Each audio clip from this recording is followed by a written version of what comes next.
달고 오묘한 그 말씀 200장 찬송하겠습니다.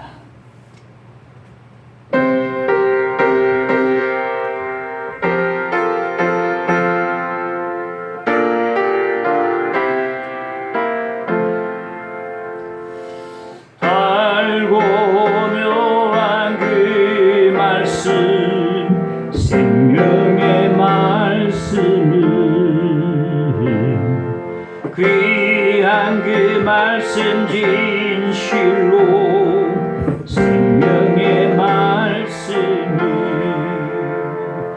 나의 길과 믿음 밝히 보여주니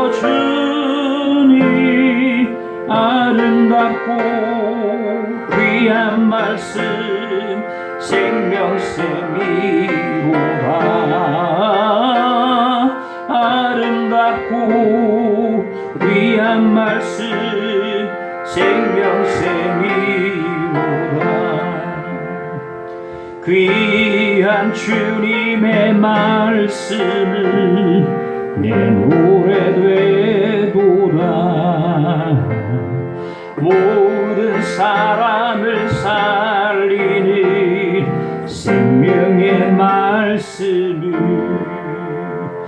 값도 없이 받아 생명길을 가니 아름답고 귀한 말씀 생명샘이로다. 아름답고 귀한 말씀 생명샘이로다. 널리 울리어 퍼지는 생명의 말씀이 마음의 용서와 평안을 골고루 주나니 다만 예수 말씀 듣고 복을 받네. 아름답고 귀한 말씀 생명샘이로다. 아름답고 귀한 말씀 생명샘이로다.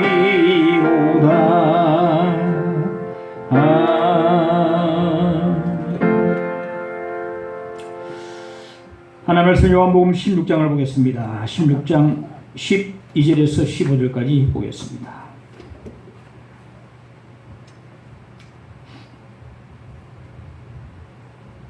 내가 아직도 너희에게 이를 것이 많으나 지금은 너희가 감당하지 못하리라. 그러나 진리의 성령이 오시면 그가 너희를 모든 진리 가운데로 인도하시리니 그가 스스로 말하지 않고 오직 들은 것을 말하며 장래 일을 너희에게 알리시리라. 그가 내 영광을 나타내리니 내 것을 가지고 너희에게 알리시겠습니다. 무릇 아버지께 있는 것은 다 내 것이라. 그러므로 내가 말하기를 그가 내 것을 가지고 너희에게 알리시리라 하였노라. 아멘. 어느 목사님이 군생활하면서 항상 포켓 성경을 안주머니에 가지고 다니면서 성경을 시간을 읽곤 했습니다. 일찍이 사명받아가지고 그렇게 참 신앙생활 잘했어요. 군에서도. 어느 날 비가 오는데 훈련을 했는데 성경이 얼마나 귀합니까? 젖을까봐 비닐종에 싸가지고 안주머니에 다 넣고 훈련을 막 하는데 그러다가 성경을 잃어버렸어요. 그러니까 안절부절을 못했습니다. 왜냐하면 잠시라도 휴식 시간이 나면 성경을 다 읽고 그렇게 했는데 성경을 잃어버렸으니까 점심시간에 숟가락을 놓고 성경 찾으러 막 훈련했던 장소, 자기가 다녔던 길 하다가 점심시간 끝날 무렵에야 비닐 속에 들은 성경을 다 발견하고 감격을 했습니다. 하나님 성경을 찾게 해줘서 감사합니다. 점심 안 먹어도 배가 안 고팠어요. 그날 저녁 먹고 난 뒤에 조용한 곳에 찾아서 혼자 말씀을 읽었던 성경 찾아가 읽는데 꿀맛 같았습니다. 이분이 군대 생활하면서 신약 성경을 10독, 구약 성경을 3독 그래 하고 제대를 했다 그럽니다. 성경을 너무 사랑하는 그런 분이었습니다. 우리는 하나님 말씀의 성경을 얼마나 사랑하고 있습니까? 오늘 말씀은 성령과 성경의 관계에 대한 말씀이 되겠습니다. 예수께서 제자들 앞에서 다락방에서 고별 설교를 하시는데 여러 가지 주제로 말씀하셨습니다. 성경과 사랑에 대해서, 기도와 열매와 고난에 대해서 말씀하셨는데 또 성령에 대해서 말씀하셨는데 예수님께서 말씀하신 가르침 중에 가장 귀한 말씀이 성령에 대한 가르침이라 말할 수 있습니다. 왜냐하면 성령이 오시면 다 가능하거든요. 성령이 임하면 사랑도 할 수 있고 성김도 일어날 수 있고 그리고 기도도 일어날 수 있고 열매도 맺고 고난도 능히 이기기 때문에 성령이 오시면 다 결판하기 때문에 그 가운데 성령에 대한 말씀이 가장 귀하다. 첫째, 오늘 감당하여야 하신다. 12절에 보면 내가 아직도 너희에게 이를 것이 많으나 지금은 너희가 감당하지 못하리라. 예수님을 제자들이 3년 동안 열심히 따라다니면서 말씀을 들었습니다. 지금까지 너희가 나를 따라다닌다고 정말 수고 많았다. 내가 너희에게 다 가르칠 것 다 가르쳤다. 더 이상 너희들에게 가르칠 게 없고 너희 배울 게 없다.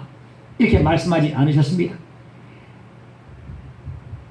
가르칠 게 너무나 많이 있지만은 지금은 너희가 감당하지 못한다 그랬어요.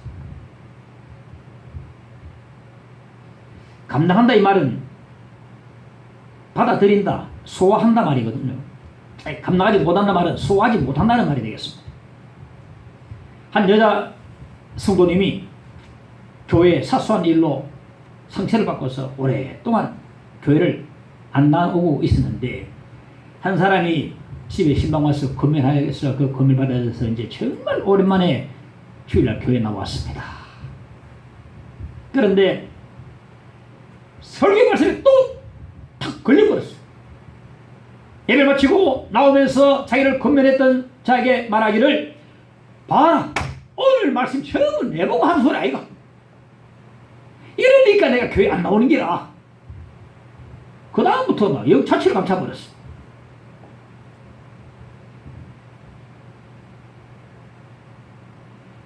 말씀을 감당할 수 없었어요.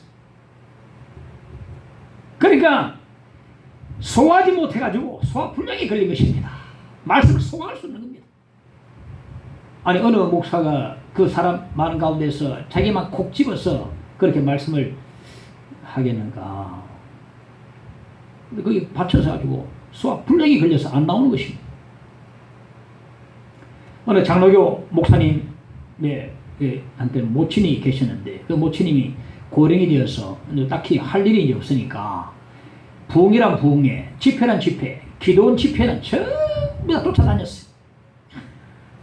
열심히 해봤는데 그 목사님이 그 마음이 좀 편치 못했습니다. 어머니, 장로교, 감리교, 침례교, 성결고, 순복음 전부 다 쫓아다니면 잡탕을 먹으시면 괜찮습니까? 어머니 괜찮아요. 다 신앙이 다르고 노선 다 다른데 걱정하지 마라. 이단 아니면 괜찮다. 내가 다 소화시킬 만하니까 내가 다 참석하고 듣는 것이다. 그래 말했습니다. 그 어르신은 어떤 말씀도 다 소화할 수 있기 때문에 모든 집회에 다 참석하고 말씀을 들었다는 것입니다. 왜 예수님은 제자들에게 아직도 가르칠 게 많지만 지금은 너희가 안 된다고 말씀하시는 것인가?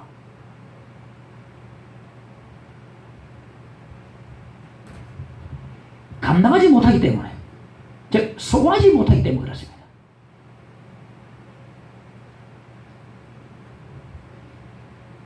다시 말해 영적 어린아이기 때문에 그렇습니다. 어린아이에게는 책망보다 칭찬을 많이 해줘야 되고 딱딱한 것보다는 부드러운 것을 먹여줘야 되거든요. 딱딱한 것을 먹을 힘이 없고 책망받을 그런 그게 안 되니까 많은 것을 지금 가르쳐 주고 싶지만은 지금은 너희들이 받아들이지 못한다. 그런 말이 되는 것입니다. 고린도서 3장 2절에 보니까 내가 너희를 젖으로 먹이고 밥으로 아니하였느니 이는 너희가 감당하지 못하였음이거니와 지금도 못하리라. 이 고린도 교인들이 똑같습니다. 왜냐면 밥으로 아니하고 젖으로만 계속 먹이는 거예요. 감당하지 못한다. 지금도 못한다. 이 고린도 교인들이 똑같은 그런 모습이라고 볼 수가 있겠습니다. 그러니까 예수님을 3년 동안 따라다녔으면 이제는 좀 영적으로 자라나야 되죠.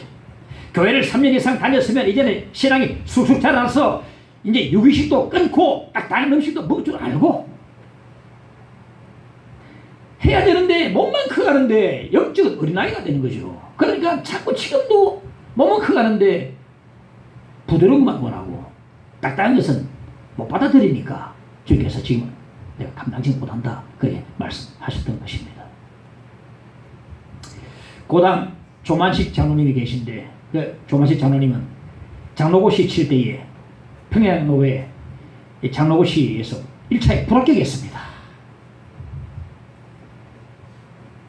그분이 지식이 모자라가지고 신앙이 부족해서 불합격한 게 아닙니다.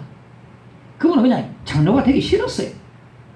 그냥 순수하게 신앙인으로 살고 싶었고 해서 장로된 사람 보니까 권력인 양 행세하고 그러니까 막 마음에 안 들었던 것 같아요.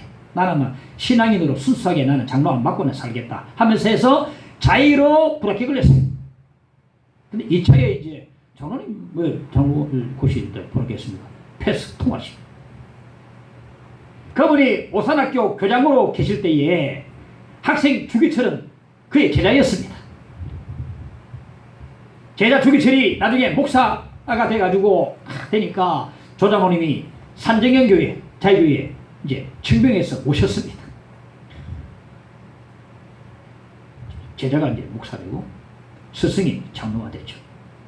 어느 날 주일날 조장모님이 주일 예배 참석하기 위해서 이제 집을 나서는데 애국지사 한 명이 다 와가지고 애국 운동에 대해서 막 서로 얘기하다 보니까 예배 시간이 막 늦어져 버렸어요.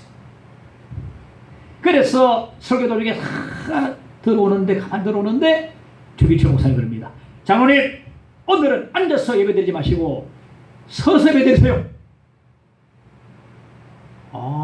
그러니까 민족의 지도자요 옛 스승이신 분에게 이렇게 책망을 하는 거 보니까 사람들이 놀래가지고 그때 예배당이 긴장이 가득했습니다.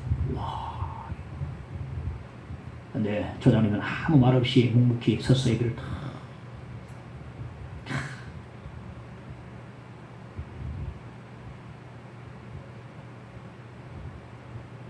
목사님이 설교를 마치고 난 뒤에 장로님에게 기도를 부탁했습니다. 주여 이 죄를 용서하여 주옵소서.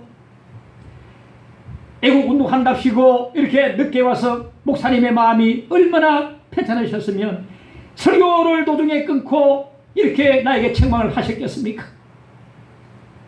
목사님 마음을 아프게 한 이 죄를 주여 이 죄를 용서하여 주시옵소서 하고 눈물로 기도하는 거예요. 그러니까 교인들이 막 전부 다 눈물을 울었습니다. 보십시오. 스승 되신 분을 호통치는 목사님도 대단하거니와 제자인 그에게 순종하는 조마식 장로님도 인기가 얼마나 대단합니까? 감당할 만하거든요. 감당할 만하는 거죠. 제가 다른 게 보니까 내가 한번 그런 비슷한 걸 하면 나중에 설교 마치고 목사님 내 체면이지 어떻게 그렇게 하십니까? 자기 보고 한 말도 아닌데 아니 얼굴이 있지 교인들 앞에 어떻게 그래 하십니까? 전부 다 일하더라고요. 전부 다. 물론 오직 설교한 게 아니고 근데 이런 경우를 제가 되게 봤습니다. 어떻게 나한테 이럴 수 있습니까? 체면 있지. 근데 그 많은 사람 가운데 체면이 이 죄를 용서하여 주시옵소서. 목사의 마음을 아픈 양을 주님 이 죄를 용서하여 주시옵소서. 기도하는데 온 교회가 눈물만 안 내버려.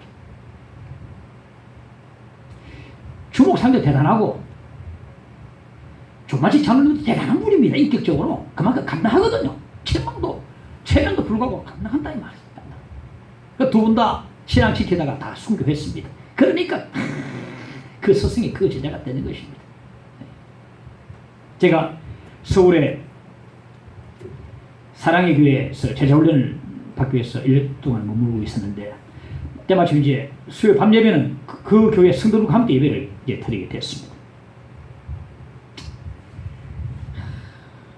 이 사랑의 교회는 어떻게 예배 드리는가 보니까 그 교회도 우리가 비슷하게 예배 드려요. 뭐 별다른 찬양하다가 바로 말씀 나고 막 기도하고 끝마치더라 하는데 수요 밤 예배인데 뭐 가득 찼어요. 교회가 이래야 돼야 되거든요. 저녁 예배라고 밤 예배 수요 예배라고 안 나오고 와 대단하다. 그런데 제가 직접 들었습니다. 그 예배 참석하는 성도들이 서로 주고받는 말을 들었습니다. 집사님 빨리 목사님한테 야단맞으러 가자 이러면서 즐거움만 웃으면서 그 예배 참석하더라고요. 여러분 옥하는 목사님이요 정말 그 교회처럼 사랑이 많은 목사이기도 하지만은 책망을 많이 합니다. 그분은 정말 날카롭게 책망합니다. 눈물이 찌끌찌끌나지 책망하거든. 그런데 즐거움하고 오늘 목사님한테 책망받으러 가자면서 야단맞으러 가자면서 막 참석하는 게 웃으면서 난 그거 놀랐습니다. 이 사랑의 교회 성도들의 믿음과 영성이 보통이 아니구나. 보통 책망받고 좋아할 사람 누가 있으면 근데 그 교인들이 그렇게 하더라니까요. 오늘 집사님 책망받으러 가자 야단맞으러 가자면서 그걸 하더라고요. 이야 보통이 아니구나. 예수께서 말씀하셨습니다. 지금 너희가 감당하지 못하지만은 성이 오시면 감당하리라. 성이 오시면 감당한다 이 말이에요. 제자들이 예수님의 모든 말씀에 순종하지 못한 받아들이지 못한 결정적인 그 이유는 뭐냐면은 성이 없었기 때문에 그렇습니다. 성이 없으면요 받아들이지 못합니다. 성이 오시면 받아들일 수 있습니다. 성이 충만하면 모든 말씀을 다 받아들일 수 있어요. 책망만 받는 말씀, 딱딱한 말씀, 회개를 촉구하는 말씀, 헌신을 촉구하는 말씀, 헌금에 대한 말씀 다 받아들일 수, 다 소화할 수 있습니다. 사람들이 보니까 헌금 설교를 상당히 싫어하더라고요. 저도 헌금 설교를 저는 대처를 안 합니다. 본문에 쭉 저는 강의 설교하면서 본문을 따르고 하는데 헌금에 대해서 나오는 것 있으면 상당히 저는 굉장히 무척 많이 합니다. 이걸 어떻게 해야 될 것인가. 이 자신이 내가 영성이 아직 부족하다 이 말이에요. 영성이 강하면 그대로 해야지. 사람들이 헌금 설교하면요 돈 설교하는 줄 압니다. 헌금 설교는 돈 설교하는 게 아니고 믿음 설교하는 겁니다. 하나님께서 하는 게 파체라는 것이고 믿음이 하는 게 드리는 것이고 드림이라는 이 헌신과 영성이라는 설교인데 헌금 설교를 돈 설교로 알더라고 전부다요. 특히 개척교회가 이 목사가 헌금 설교하면 또 뭐 딸리는구나 또 힘들구나 이래 다 생각하더라고요. 저는 그래서 헌금 설교를 대체로 저는 안 합니다. 지금 본문 따라 하기 때문에 그러시는. 그런데 목사님 이런 말 했습니다. 만일 자신의 교회들을 끌배기로 만들려면 헌금 설교하지 말아야 그랬어요. 당신의 그 교회의 교우들을 거지 만들려면 헌금 설교하지 말아야 그랬습니다. 상당히 믿음하는 일리가 있습니다. 끌배기 만들려면 헌금 설교하지 마라. 하나님께 정말로 드리면 받는 것이고 차고 넘치도록 주신다는 그 헌금 설교는 믿음의 설교거든요. 그런데 헌금 설교하면은 정말 얼굴에 찡그러지고 막 인상 쓰는 사람들 많이 있더라고요. 성령 충만 받으면 책망 설교, 회개 촉구하는 설교, 헌신을 강조하는 설교, 딱딱한 설교, 헌금 설교 전부 다 소화할 수가 있습니다. 어느 날 되면 칭찬을 많이 해주지 않습니까? 해주는데 이제 몸이 자라면 어떻습니까? 책망도 하고 또 일도 맡기고 또 부담도 지어주고 매도 들어야 되는 법입니다. 우리 교인들 보면 우리 교인 말하는 게 아닙니다만 보통 보면 아이고 부드러운 것만 해주세요. 좀 이렇게 좀 대주세요. 좀 좋은 것만 해주세요. 좀 책망은 싫어요. 좋은 것만 해주세요. 부드러운 거 찾고 전만 찾고 우유만 찾고 딱딱한 못 먹고. 어느 계시록 전문가 목사님 설교가 하는 교회를 보니까 설교 1시간 반 하는데 교인들 배고파도 꼼짝 안 해요. 와, 그 목사님 카리스마 대단한 거죠. 그거는 정말로 배가 꼬르륵 소리라도 꼼짝없이 말씀 듣고 있는데 그렇게 설교도 잘하시지만은 정말로요. 와, 그만 딱딱한 말씀, 계시록 말씀 듣는데 그렇게 꼼짝 안 하고 말씀 듣더라고. 이 성령 충만하면요 이렇게 돼 가는 것입니다. 디모데후서 3장 16절의 말씀 보면 모든 성경은 하나님의 감동으로 된 것으로 교훈과 책망과 바르게 함과 의로 교육하기에 유익하니 책망과 바르게 함과 의로 교육하기에 유익하니 말했습니다. 성령이 임하시면 해결됩니다. 성령으로 충만하면 책망의 말씀이 오히려 유익이 됩니다. 할렐루야. 책망 말씀이 유익이 돼요. 성령으로 충만하지 않으면 말씀을 들을 때마다 소화불량에 걸립니다. 넉넉 걸립니다. 아이고 소화 안 되냐. 지금 밥도 막 다 걸리고 막 목사님 소리 들으니까 막 소화 안 되고 막 흠치고 막 날라. 소화불량에 걸린단 말이에요. 성령을 사모하시고 성령으로 충만하시기를 간절히 축원합니다. 모든 말씀을 그때니 소화할 수 있는 성령 충만한 분들이 되시기를 간절히 축원합니다. 모든 말씀을 다 소화할 수 있는 이 말씀도 부드러운 말씀도 또 재미있는 말씀도 딱딱한 말씀도 책망의 말씀도 아멘 받으면 보세요. 유익하게 하지 않습니까? 그러니까 다 받아들이면 얼마나 성령이 충만해야 다 받을 수 있거든요. 둘째, 진리로 인도하신다. 13절에 보니까 그러나 진리의 성령이 오시면 그가 너희를 모든 진리 가운데로 인도하시리니. 인도한다는 말은요, 이끈다, 강권한다는 말이 되겠습니다.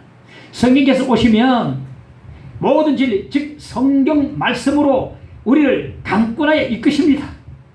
성령으로 충만하면요, 먹고 또 배가 고픈 것처럼 말씀을 듣고도 또 듣고 싶고 말씀 읽고도 또 읽고 싶은 것이 성령 충만인 것입니다.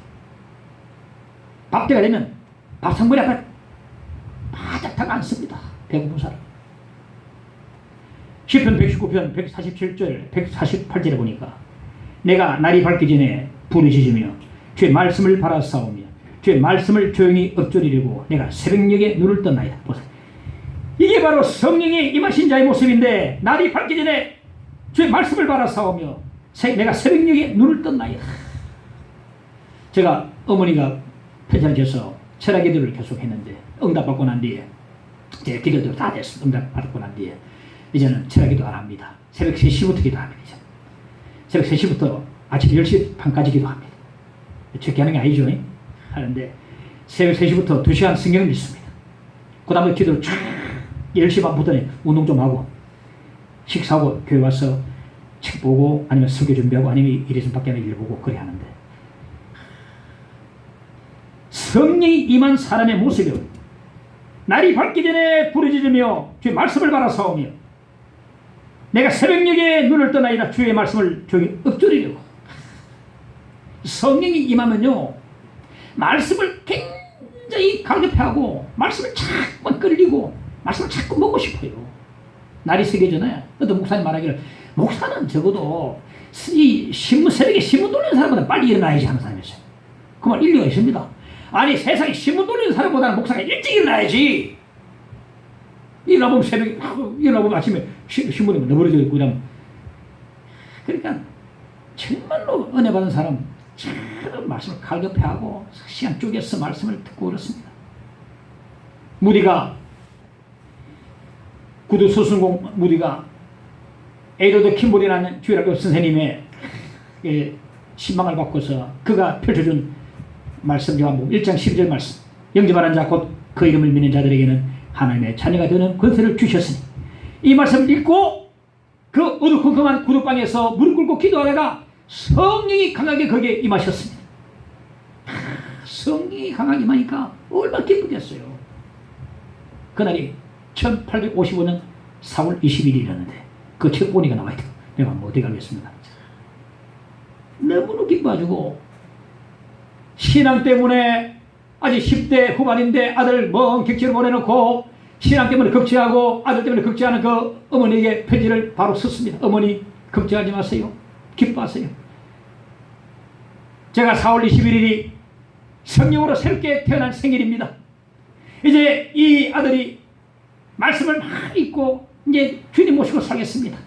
이제 이 아들 때문에 걱정하지 마세요.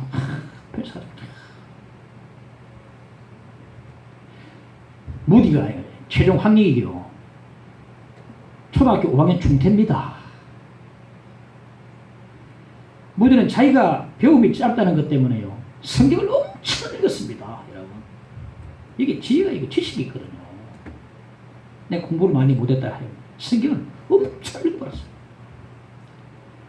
친구들이 깨기 전에 새벽 4시에 성령이 임한 그날 이후로 항상 새벽 4시에 일어나가지고 홀로 구석진 곳에 가서 성경을 2-3시간 동안 읽었습니다.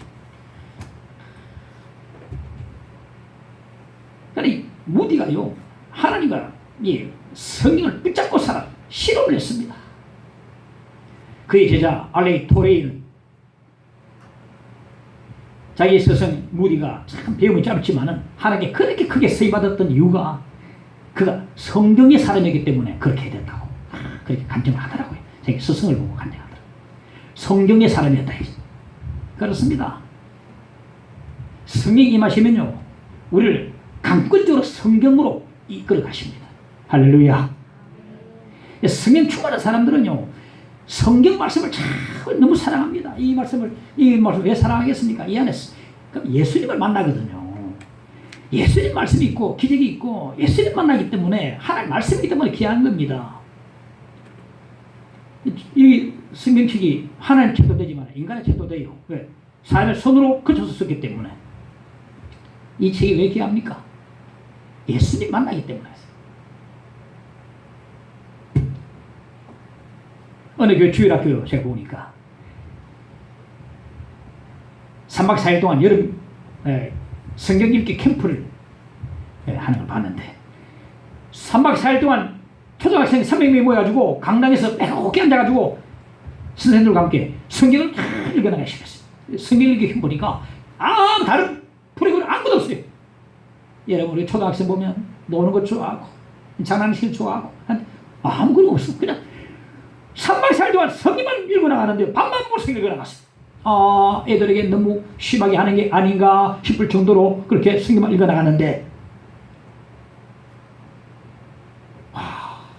이런 식으로 빨간 사인펜으로 막 쫙 끄면서 여러분 아무나 쭉 끊는 게 아닙니다. 이거 끊고 싶다고 끊는 게 아닙니다. 은혜 없고 감동이 없으면 성경 밑을 못 긋습니다. 옛날에 제 할머니 성경은 옛날에 새로 성경인데 빨간 뭡니까 주제야. 김 목사 나 이 말씀을 믿는다. 그다음 옆에 파란색으로 쫙 말씀이 너무 새로운 요즘은 가로 성경이 아니고 노매 옛날에 아멘. 외할머니 성경 보니 전부 다 빨간색으로 쫙 할렐루야 아멘 아멘. 아무나 끊는 게 아닙니다. 여러분. 저는 설교 시간에 좀 받아적기를 사실 저는 원합니다. 그러니까 제가 말씀드렸는데 왜 받아쳤느냐. 일단 잠이 안 들 수 있고 집중할 수 있고 그러나 듣는 것보다 지금은 더 오래 갈 수 있고 기억 남고 여러 가지. 그래서 옥하나 목사님은 다음 주에 다락방에서 설교 말씀 적었는지 안 적었는지 그걸 과제로 내더라고요. 적었냐 안 적었냐 이것이 상당히 중요합니다. 그냥 듣는 것보다 그냥 읽는 것보다 말씀을 읽을 때에 줄을 끄면서 아멘 하면서 읽고 그리고 들을 때 적고 이러면요 얼마나 신앙이 숙자라겠습니까? 그 어린 학생들 마음속에 성령이 임하셔서 역사하시고 감동을 주셔서 그렇게 말씀을 읽으면서 줄을 끄면서 읽어나가더라는 거예요. 여러분 보세요. 마음에 부딪힘이 없고 은혜가 안 되고 깨달음이 없으면 절대로 성경이 밑을 못 긋습니다. 앞으로 여러분 오늘부터 성경 읽을 때 줄 안 끄보세요. 저 성경 줄을 자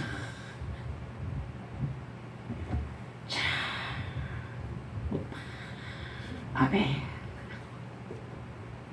성경이 많으니까 이 초등학생들이 저 성경 캠프를 감당하겠나 싶은데 아무 재미가 없는 새 보이는데 그 성경 읽는 것이 집중해서 재미가 있는 거예요. 그러니까 빨간 펜 꼈다가 파란 펜 꼈다가 아무나 여러분 줄 끄는 게 아닙니다. 은혜 되니까 깨달으니까 쭉 끄고 하나님이 세상을 지은 독생의 주에서 이런 죄를 아멘. 우리는요 한쪽으로 치우치려는 경향이 있습니다. 성령으로 치우치려고 하고 한쪽은 성경으로 치우치려고 합니다. 어느 사람은 기도만 합니다. 그 사람은 성령파야. 기도 주여. 이 기도하는 사람들은요, 성령이 임하면 다 가르쳐 주시는데 성령 말라길로 성령까지 안 읽더라고요. 보니까 성령이 임하시면 다 일러주시는데 하면서 어떤 사람은 성경만 읽습니다. 지식합니다. 기도하는 사람 비판을 막 해버려요. 성령과 성경을 분리하는 것을 가장 좋아하는 것이 바로 사탄입니다. 이래서 이단이 나오고 오류가 많이 발생하거든요. 성경 없이 제가 어느 집회 갔더니 보니까 우리 집회는요 성경 안 가져오셔도 됩니다 하더라고. 내가 보니까 이거 뭐가 이단이다 싶더라고. 성경 없이 우리가 믿는 사람 보여도 성경 한 줄 읽고 기도하고 시작하는데 우리 집회는 성경 필요 없습니다. 그런 집회는 분명히 이상한 집회입니다. 성령님이 성경의 저자가 되시는데 그러므로 성령이 임하시면 우리를 반드시 강권적으로 성경으로 이끄심을 믿으시기 바랍니다. 반드시 성경으로 그래서 곧 말씀 충만이 성령 충만입니다. 여러분 성령 충만 말씀 따로 있지 않습니다. 하나가 돼야 돼. 말씀 충만이고 성령 충만이. 어느 날 성령 충만하다 하면서도 말씀 들을 때 막 자고 일하더라고요. 찬양할 때는 할렐루야, 성경 실 때는 그 다음 또 찬양할 때 할렐루야. 그거는 잘못된 겁니다. 말씀 충만이고 성령 충만이에요. 성령 충만한 사람들은요 말씀을 그렇게 사모하고 정말 그리워합니다. 성경 사랑이 곧 하나님의 사랑입니다. 여러분 하나님 사랑 어떻게 하느냐? 성경 사랑하면 하나님 말씀 사랑하면 그게 바로 하나님을 사랑하는 것입니다. 믿으시기 바랍니다. 그래서 성령이 임하시면요 강권에서 성경적으로 우리를 성경 말씀으로 자꾸만 이끄시고 자꾸 보게 하고 깨닫게 하고 자꾸만 듣게 하고 자꾸 밥상머리 앞에 나오게 하고 자꾸 줄여서 하나님 말씀 듣지 못한 기갈 때문에 허덕거리면서 말씀 먹고 그렇게 하는 것입니다. 시편 119편 17절에 보니까 내가 주의 법을 어찌 그리 사랑하는지요 내가 그것을 종일 작은 소리로 읊조리나이다. 주의 법을 내가 어찌 그리 사랑하는지요. 이 고백이 우리의 고백이 되어지기를 간절히 바랍니다. 대체 깨닫게 하신다. 14절에 보니까 그가 내 영광을 나타내리니 내 것을 가지고 너에게 알리시겠습니다. 내 것이란 주님의 모든 말씀과 주님의 모든 이적을 말씀하는데 성령이 임하시면 모든 진리 그러니까 모든 성경의 말씀으로 우리를 이끄시고 깨닫게 하신다고 말씀해 주고 있습니다. 이 알린다는 말이 깨닫게 한다는 말이거든요. 단순하게 얻은 사실을 알고 있다고 해서 진짜 아는 게 아닙니다. 깨달아야 진짜 아는 것입니다. 예수님의 십자가를 그 사실을 알고 있는다고 해서 의미를 알고 있는 게 아닙니다. 제가 사람들에게 질문해 봅니다. 예수님 부활을 딱 물어보면 진짜 믿기 힘들어해요. 근데 예수님의 죽으심을 이야기하면 고개 끄덕 끄덕입니다. 믿었어요? 아닙니다. 사람은 다 죽으니까 부활은 못 믿어도 예수님 똑같이 죽겠지 하면서 그래서 고개 끄덕끄덕 하는 거예요.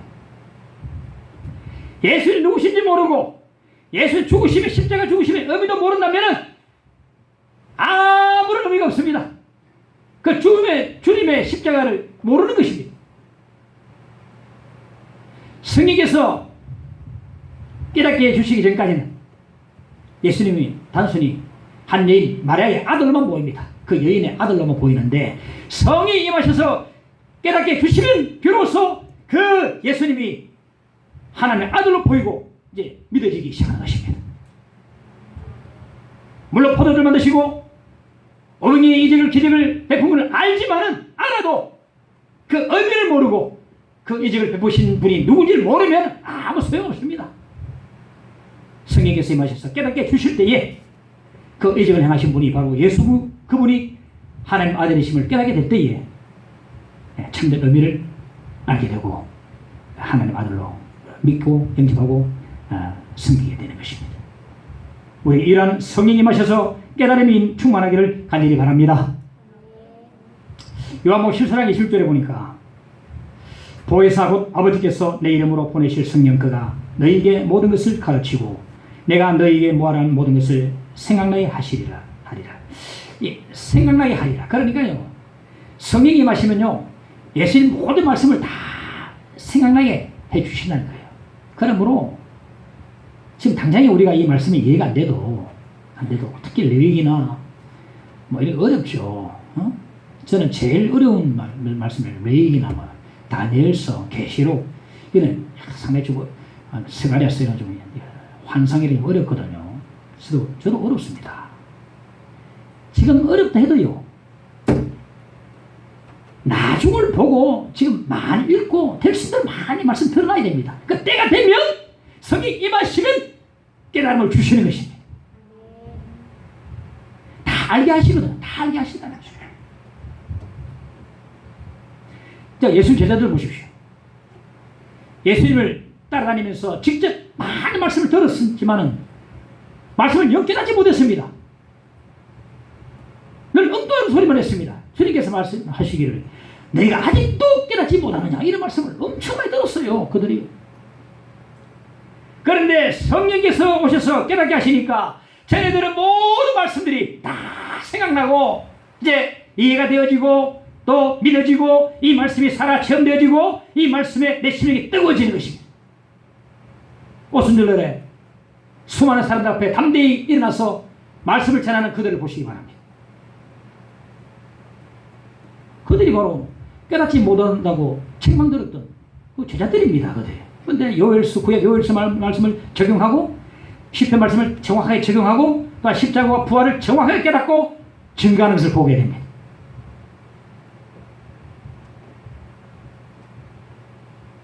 그들에게 무슨 일이 일어났던 것인가? 오순절날에 성이 임하셔서 그들을 깨닫게 주신 까닭입니다. 그러니까 지금 당장 말씀이 이해 안 돼도 하지 말고 나중에 결정의 순간을 바라보면서 때가 되면 역사하시거든요. 그래서 저는 우리 딸들에게 바랍니다. 읽어놔라. 우리가 은혜 많이 받는 게 두 가지 있습니다. 말씀 읽고 기도해야 은혜 받습니다. 그래, 기도는 불이고 말씀은 재료인데 어떤 재료만 있어요. 불이 안 붙습니다. 어떤 사람은 불이 있는데 재료가 없어요.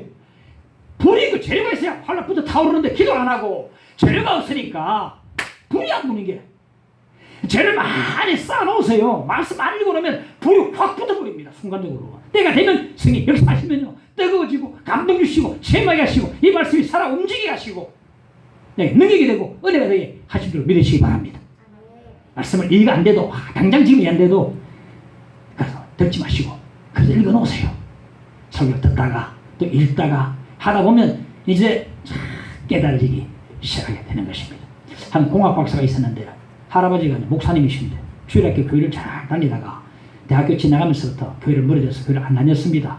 박사학위 받고 난 뒤에 어느 날 노방전도를 받고 했는데 전도를 거절했지만 그가 그려준 공짜 신약 성경 한 권을 받아왔습니다. 그래서 사무실에서 이제 읽었는데 그가 어릴 때부터 교회를 다녔지만은 도저히 그만두었지만은 다니면서 한 번도 성경을 처음부터 읽어본 적이 없는데 그때 처음부터 끝까지 읽어보고 시작했어요. 신약 성경 편을 확 읽는데 사흘 만에 신약 성경을 다 읽었습니다. 그런데 다 읽는데 깨달음이 없는 거야. 근데 마음이 더 불편했어요. 정규교육을 받지 못한 30살 넘은 예수라는 자가 말씀하는 것이 너무나 마음이 불편했습니다. 정규교육도 받지 못한 자, 목수가 말했어요.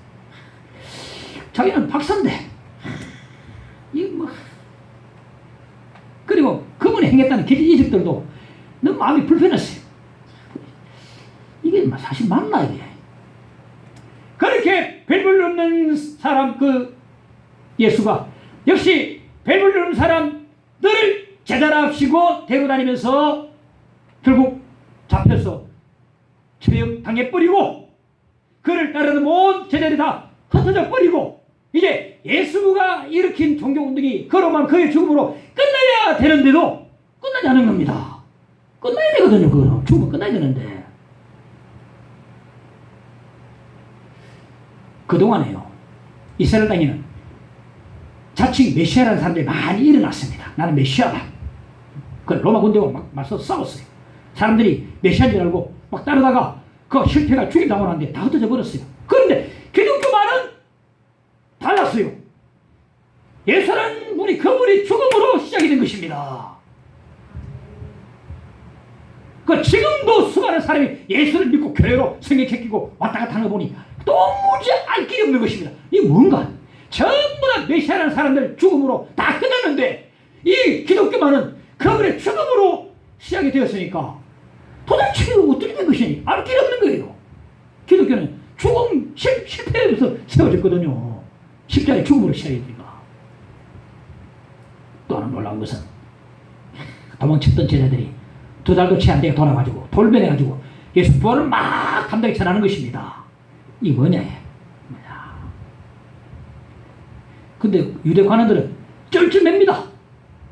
분명히 그들이 예수의 부활을 전하지 못하도록 막을 수 있는 확실한 방법이 있음에도 유대 관원들은 쩔쩔맸습니다. 그 확실한 방법이 뭐냐면 무덤에 있는 예수의 시체를 꺼내가지고 사람들 보여주면 되거든요. 부활 안 했다 보여주면 되는데 어쩔 줄 몰라면서 쩔쩔매고 있었습니다. 야, 이 제자들이라는 사람이 거짓말하고 있는 게 아닌가? 그런데 거짓말이 아닌 것 같아요. 왜냐하면 사도 요한은 이제 뭐 자기 술을 다 해서 죽게 됐지만은 전부 다 부활을 증거다 다 순교했기 때문에 그 사람이요. 때로는 막 거짓말할 수 있습니다. 그런데 자기 목숨 앞이 왔다 갔다 할 때에 거짓말 하겠습니까?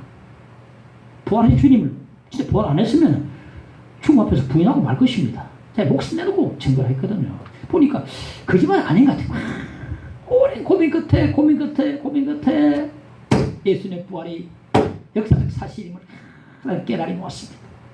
그러니까 예수님이 이 세상에 많은 성인 가운데 한 분이 아니라 하나님의 아들이심이 그 사실이 다 깨달아져 왔습니다.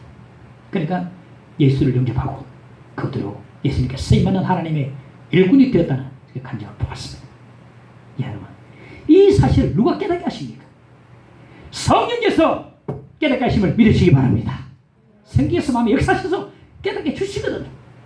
성령이 깨닫게 하기까지는 한 여인 말의 아들만 보이지만은 성이 역사하시며 깨닫게 해주시면 그 여인의 아들이 하나님 아들을 보이고 믿게 되고 따르기 시작하고 저 앞에 헌신하게 되어지는 것입니다.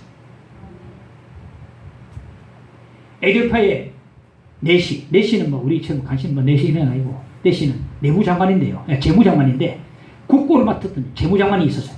에디오피아의 재무장관이 예루살렘 올라와서 예배를 드리고 뒤에 본국으로 이제 수레를 타고 돌아가는 길이었는데 빌립 교사님이 성령의 지시를 받고 그에게 가까이 가봤더니 그가 수레를 탄 채로 성경 말씀을 쭉 알고 있었어요. 되게 이사야서 그래. 이사야 좀 어려운 부분이 있는데 사도행전 8장 30절 31절에 보니까 빌립이 말하되 읽어서 깨닫느냐? 대답하되 지도해 주는 사람이 없으니 어찌 깨달을 수 있느냐? 보세요. 지금 뜻도 모르는데 깨닫지도 못하는 읽고 있어요. 여러분 그렇습니다. 성경을 전부 다 이해하고 읽는 사람은 아무도 없습니다. 지금 당장에 이해 안 되더라도 지금 깨닫지 못하더라도 읽어놓으면 나중에 성경에서 때가 되면 역사하셔서 깨닫게 해주도록 믿으시기 바랍니다. 지금 뜻도 모르고 읽고 있어요. 읽고 있어요. 근데 간절함 한번 이게 있었겠죠. 이 성경에서 빌립을 통해서 말씀 깨닫게 해주셨어요. 그러니까 지치 없이 즉시로 강에 내려가서 세례를 받았습니다. 세례 받았다는 것은 바로 믿음이 생겼다는 것이죠. 우리 김동환 형제님도 세례 받았습니다. 믿음이 없으면 세례를 못 받거든요. 세례를 바로 받아버렸어요.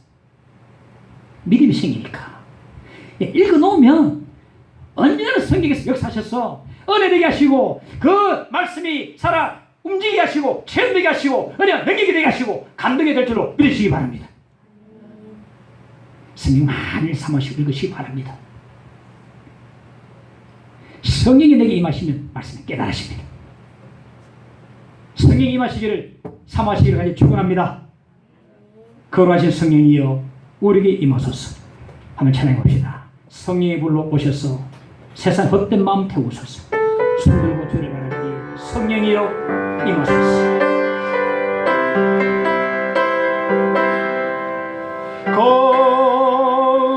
거룩하신 성령이여 우리에게 임하소서. 성령의 불러오셔서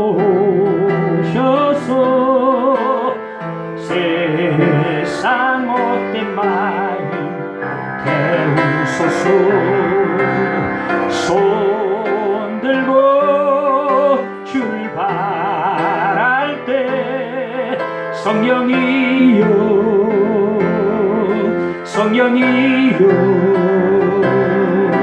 성령이여 임하소서. 거룩하신 성령이여 다시 소개합시다. 거룩하신 성령이여 우리에게 임하소서.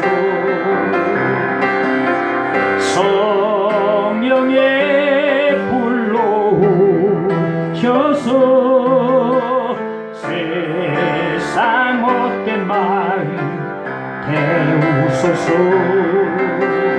손 들고 주를 바랄 때 성령이여 성령이여 성령이여 임하. 손 들고 주를 바랄 때 손 들고 주를 바랄 때 성령이여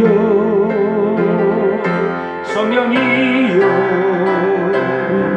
성령이여 임하소서. 할렐루야. 한가르다 성령이여 임하소서. 할렐루야. 예, 간절히 기도하시길 바랍니다. 넷째, 장래일을 알려주신다. 13절에 보면 장래일을 너에게 알리시리라 말씀하고 있습니다. 성경에서 우리에게 임하시면 장차 올 일을 우리에게 알려주십니다. 이거는 예언의 요소가 있는데 예수께서 친히 예언하신 대로 예수님의 재림이 분명히 역사 속에서 일어날 것을 성경에서 우리를 깨닫게 해주시고 알려주신다는 말이 되겠습니다. 예수님의 재림은요, 세 가지가 차면 이루어집니다. 세 가지가 차면 이루어진다. 첫째, 이방인의 때가 차면 예수님의 재림이 이루어집니다. 누가복음 21장 24절에 보면 그들이 칼날에 죽임을 당하며 모든 이방에 사로잡혀 가겠고 예루살렘은 이방인의 때가 차기까지 이방인들에게 밟히리라 그랬어요. 이방인의 때가 차기까지. 그러니까 주후 70년에 로마의 타이투스 장군에 의해서 예루살렘 성전이 함락되고 난 뒤부터 예루살렘 성전은요 이방인들에게 지금까지 짓밟혀 왔습니다. 지금도 모슬림들에게 예루살렘 성전이 짓밟히고 있음을 우리가 보고 있습니다. 예루살렘 성전이 회복되어지면 예수의 재림이 이루어진다고 주께서 말씀해 주셨습니다. 그러니까 이 이스라엘에게는요 3대 회복이 있는데 첫째 주권 회복, 땅 회복, 그 다음에 성전 회복이 있습니다. 그런데 1948년도에 다 팔레스타인 땅에 와서 땅을 회복하고 주권을 회복했습니다. 하나 남은 게 성전 회복. 3분의 2가 회복되어지고 3분의 1이 회복 안 되는데 이 성전 회복, 지금 예루살렘에 있는 그 성전은 모슬렘의 오말 사원인데 그 성전도 3분의 2가 회복됐으니까 역사 속에서 하나님의 시각들 속에서 이루어진다고 믿고 있습니다. 그래서 성전이 회복되어지면 이제 주님이 재림하신다고 그렇게 우리가 알고 있습니다. 둘째, 이방인의 충만한 수가 차면 예루살렘 재림이 이루어질 것입니다. 로마서 11장 25절 26절에 보니까 형제들아 이 신비를 너희가 모르기를 내가 원하지 아니하노니 이 신비는 이방인의 충만한 수가 들어오기까지 이스라엘에 들어는 우둔하게 된 것이라. 그래야 온 이스라엘이 구원을 받으리라. 이방인의 충만한 수가 차면 지금요 우리 지구상에 6천여 개의 종족이 있는데 지금 6천여 개의 종족 가운데 안 들어간 복음이 안 들어간 곳은 극소수입니다. 지금 깊은 아마존 지역에 뭐 10,000명, 1,000명 정도 다니는 아주 작은 부족 남은 그런 안 들어갔을까. 대부분의 부족이 다 복음 들어갔거든요. 위클리프 번역 성경에서 전부 문자가 없는데 언어가 없는 데 있어요. 문자가 없는데 문자를 만들어가지고 성경 번역에서 다 보내보랍니다. 거기 다 들어갔어요. 이방인의 충만한 수가 차면 예수의 재림이 이루어집니다. 주님 말씀하셨습니다. 내가 문 밖에 서 있다 했습니다. 지금 문 밖에 서 계십니다. 셋째, 숭배자의 수가 차면 예수님의 재림이 이루어집니다. 계시록 6장에 보면 어린 양 되시는 분이 예수님이 다섯 번째 일을 떼실 때에 숭배자들이 호소합니다. 우리의 피를 갚아 주시기를 언제까지 하시렵니까? 언제까지 안 하시렵니까? 우리 피를 갚아주지 아니하시기를 언제까지 하시려 하나이까? 그러니까 순교자들이 막 호소하고 있는데 주님께서 그들에게 대답을 하셨습니다. 계시록 6장 11절에 보니까 아직 잠시 동안 쉬되 그들의 동무 종들과 형제들도 자기처럼 죽임을 당하며 그 수가 차기까지 하락하시더라. 예수님의 재림이 있을 때까지 대환란이 있을 텐데 순교자의 수가 다 차면 주님은 재림하신다. 지금 사실 많은 사람들이 순교를 당했습니다. 지금도 그렇습니다. 이방인의 때가 차고 이방인의 수가 차고 순교자가 다 차면은 주님의 재림이 이루어진다고 성경에 말씀해 주시고 이 사실 성경이 임하셔서 우리에게 깨닫게 해주시는 것입니다.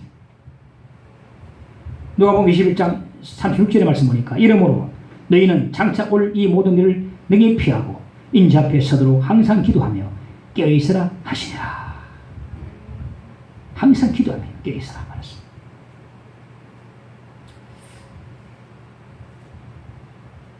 다이나마이트를 만들어서 큰 돈을 벌었던 노벨이 있습니다. 이 노벨이 하루는 아침에 일어나서 조간식을 딱 펴는데 깜짝 놀랐습니다.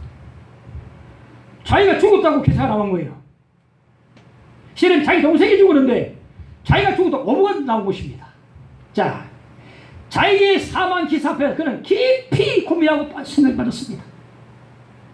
내가 다이나마이트를 만들어서 큰 돈을 벌었지만 내 인생의 마지막은 이렇게 끝나고 말 것인가 깊이 생각하다가 하나님 앞에 새로운 인생을 살기로 다짐을 했습니다.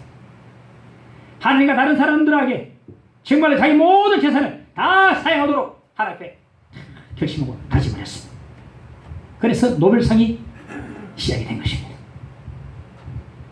누가복음 12장 20절에 말씀하기를 하나님은 이르시되 어리석은 자여 오늘 밤에 내 영혼을 도로 찾으리니 그럼 내 준비한 것이 누구의 것이 되겠느냐 말씀하셨습니다. 성령께서 임하시면 장차 올 일을 우리에게 깨닫게 하십니다.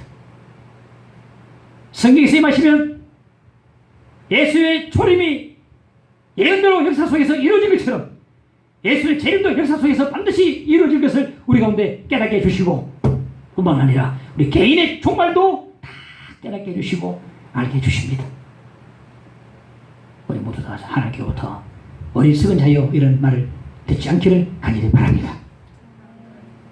우리는 장르를 얼마나 잘 준비하고 있습니까? 말씀의 덕분을 준비하고 성의 기름을 준비해서 주를 맞을 준비를 우리가 잘 해야 될 줄로 믿습니다. 우리 시간에 우리가 들은 말씀을 기억하고 성령께서 우리에게 임하셔서 깨닫게 해주셔서 믿음으로 잘 준비하고 성령을 더욱더 사모하고 성경을 사모하는 그런 사람 되도록 마음 가운데 결심하고 주변 나가 하나님 앞에 숨기며 영광 돌리는 우리 종들이 되시기를 간절히 축원합니다. 빈들의 마른 불같이 시들은 나의 영혼 주님이 약속한 성령 간절히 기다리네. 전해 봅시다.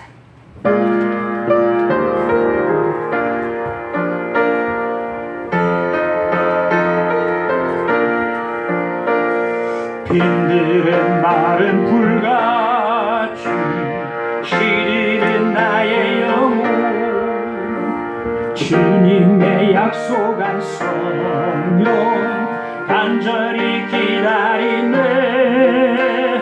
가물음에 마른 땅 단비를 내리시니 성령의 단비를 부어 새 생명 주옵소서.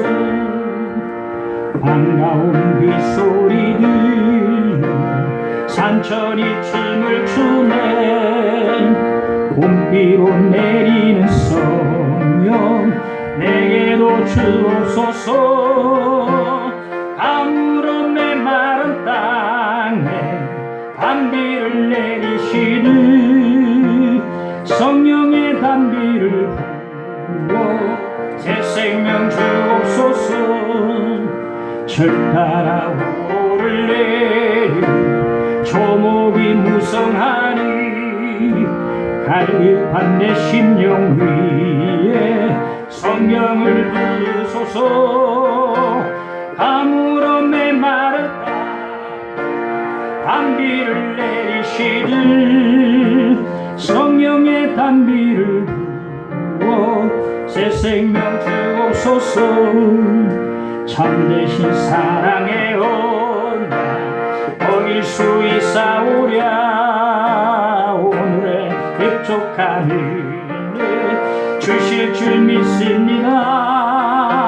가물어 메마른 땅에 단비를 내리시듯 성령의 단비를 부어 새 생명. 가물어 메마른 땅에 가물어 메마른 땅에 단비를 내리시듯 성령의 단비를 부어 새 생명 주옵소서.